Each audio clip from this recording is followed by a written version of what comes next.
সকলের শুভকামনা জানিয়ে আমি 7 অধ্যায় আদি পুস্তক তার 7 অধ্যায় থেকে কয়েকটি বিষয় একটু আলোচনা করি। এইখানে আমরা যখন 1 থেকে 5 পদ পর্যন্ত পড়ব তখন দেখব যে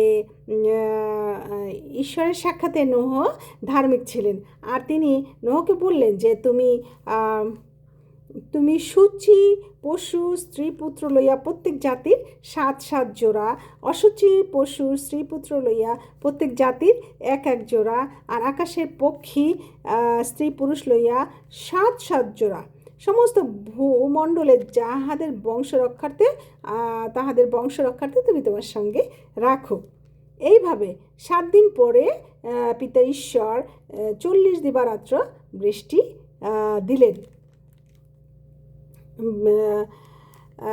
আর নোহ পিতা ঈশ্বরের আজ্ঞা অনুসারে সেই রকমই করলেন।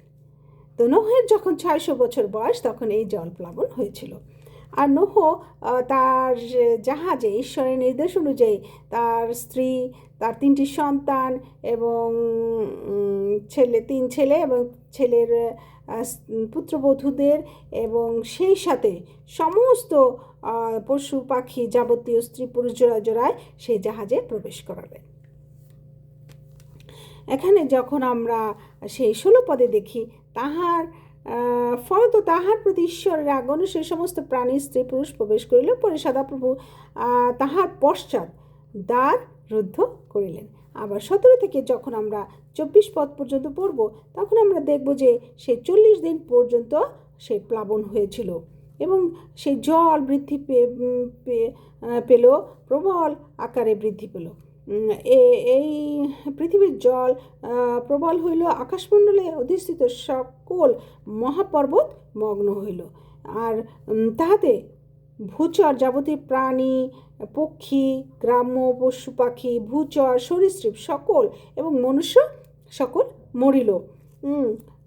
এইরূপে ভূমণ্ডল নিবাসী সমস্ত প্রাণী মনুষ্য পশু সরীসৃপ আকাশের পক্ষী সকল উচ্ছিন্ন হইল, পৃথিবী হইতে উচ্ছিন্ন হইল।